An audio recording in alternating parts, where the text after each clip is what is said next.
Asal-usul sejarah hutan Lebak Sungsang yang sekarang ini menjadi desa Kedokan Bunder, berawal dari kisah perjalanan Nyimas Ratu Ayu Kawunganten menjalankan amanah Kanjeng Sunan Gunung Jati. Sejarah ini juga merupakan ajang dakwah masuknya Islam ke Nusantara, tepatnya di wilayah Jawa Barat bagian utara pada masa zamannya para Sunan atau Wali Songo.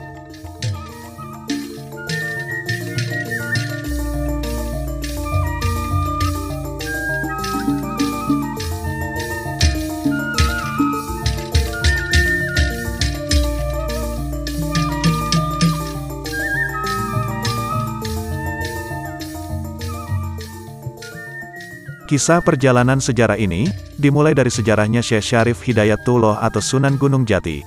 Beliau mendapatkan sebuah wangsit dari semedinya untuk membuka sebuah pedukuhan di wilayah hutan Lebak Sungsang. Atas dasar wangsit tersebut, Sunan Gunung Jati pun memerintahkan istrinya Nyimas Ratu Ayu Kawunganten beserta Pangeran Pagertoya atau Kidawung, dan mertuanya Tu Bagus Warida, dan juga pamannya Tu Bagus Arsitem, lalu kedua anaknya Ratu Winaon dan Sultan Hasanuddin. Keberangkatan mereka pun dikawal oleh 60 orang pengawal, untuk membuka pemukiman di hutan Lebak Sungsang dengan mengendarai 2 kapal layar besar.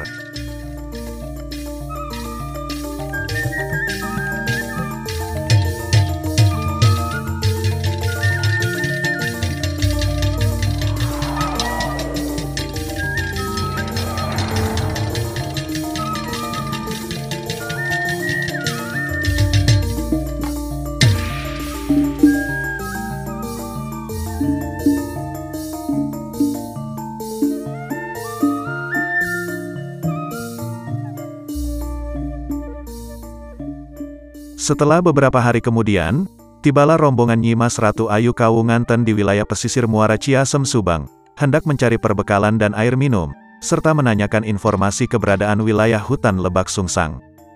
Tapi sayangnya, tak ada seorang pun yang mengetahui lokasi keberadaan hutan tersebut. Karena tidak mendapatkan informasi yang mereka dapat, rombongan Nyimas Kawunganten pun kembali melanjutkan perjalanannya menuju ke wilayah Cirebon. Di tengah perjalanan, Nyimas singgah di sebuah pulau yang bernama Pulau Gosong. Di situ didapati candi dan seorang kakek bernama Kikrian. Lalu kemudian Pagertoya menanyakan keberadaan wilayah hutan Lebak Sungsang pada Kikrian, dan Kikrian pun menjawabnya. Hutan Lebak Sungsang ada di bekas aliran Bengawan Cigalaga Sangyang Kendit. Kalian berlayarlah menuju tegalan yang panjang dan luas itu. Kemudian tak lama rombongan Nyimas Ayu Kawunganten pun segera berangkat kembali menuju lokasi tersebut.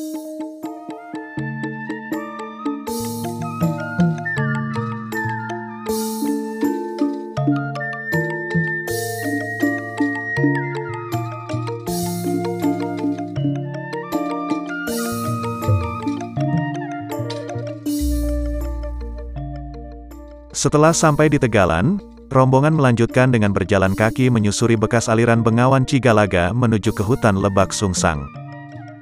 Tegalan panjang dan luas itu berada di pinggiran laut yang kini menjadi desa Tegalagung Benda Karangampel. Dari Tegalan, rombongan berjalan ke barat menuju bekas aliran Bengawan Cigalaga, dan kemudian sampailah rombongan Nyimas di hutan Lebak Sungsang yang masih banyak pepohonan yang besar serta tanahnya yang rendah dan masih banyak binatang buas.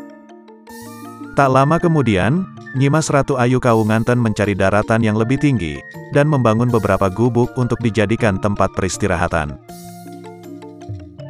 Setelah beberapa hari kemudian, tepatnya di tahun 1497 Masehi, Nyimas beserta rombongan memulai membuka lahan pemukiman dengan membabat hutan Lebak Sungsang.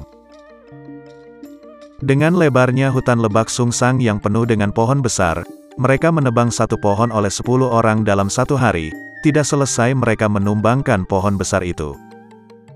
Dalam 1 bulan, baru beberapa puluh meter lahan yang baru dibuka, karena banyak anak buah Nyimas yang terluka dan mati diterkam binatang buas, dan juga mereka harus bertempur menghadapi siluman Dewa Arus dan Dewi Santi yang berwujud seekor ular raksasa. Memikirkan hal ini, Nyimas Ratu Ayu Kawunganten lalu bersemedi dan berdoa agar dimudahkan dalam membabat hutan Lebak Sungsang tersebut.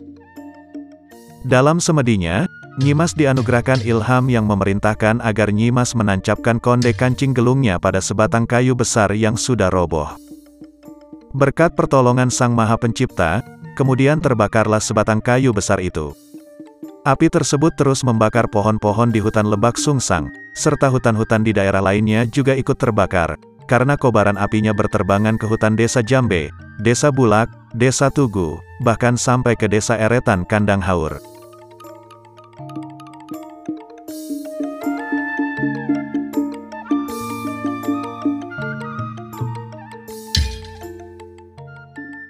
Dalam kurun waktu 1 tahun, Nyimas pun berhasil membuka lahan hutan Lebak Sungsang, dan kemudian Nyimas Ayu Kawunganten segera memanggil pamannya Tubagus Arsitem dan 10 orang pengikutnya untuk melaporkan ke suaminya Sunan Gunung Jati, bahwa tugasnya sudah selesai. Setelah beberapa hari kemudian, datanglah salah satu rombongan ke tempat Nyimas Ayu Kawunganten. Mereka adalah rombongan Sunan Bonang bersama rombongan Mbah Kuwu Sangkan Cirebon, beserta rombongan Sunan Kalijaga. Setibanya rombongan Ki Kuwu Sangkan beserta yang lainnya sampai di Pedukuhan Lebak Sungsang, Nyimas Ayu Kawunganten pun merasa senang dan juga sedih, sebab suaminya tidak ikut datang dikarenakan sedang memenuhi undangan ke negeri jiran. Selang beberapa bulan kemudian, Nyimas meminta tolong kepada Sunan Bonang dan Ki Kuwu Sangkan Cirebon serta Pangeran Pagartoya, untuk memberikan patok batas daerah yang sudah dibuka untuk dijadikan pedukuhan.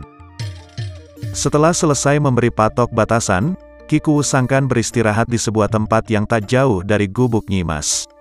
Tepatnya di bawah barongan pring atau kumpulan pohon bambu yang di sekelilingnya ditumbuhi pohon pandan. Di situ Ki Kuwu Sangkan duduk di atas sebuah batu. Tempat tersebut sekarang menjadi sebuah sejarah bagi warga Kedokan Bunder, yang sekarang dikenal dengan petilasan Ki Barong atau Ki Sela Pandan, yang berada di samping kiri SDN Kedokan Agung 4. Sedangkan Pangeran Pagartoya beristirahat di bawah pohon kedawung, berjarak kurang lebih 100 meter sebelah barat dari gubuk Nyimas, tepatnya samping musola blok lapang bola Kedokan Bunder, dan beliau mengubur ikat kepalanya di bawah pohon kedawung itu.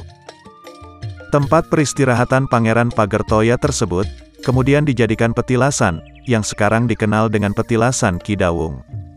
Peristiwa mengelilingi dan memberikan patok batas wilayah Lebak Sungsang, terjadi pada tahun 1499, dan pada saat itulah ditetapkannya menjadi hari jadi Desa Kedokan Bunder.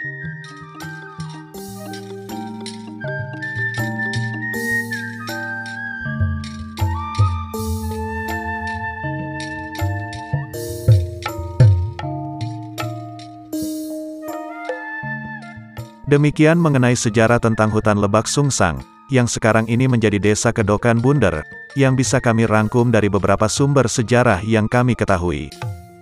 Nantikan untuk konten video sejarah lainnya di channel kami berikutnya.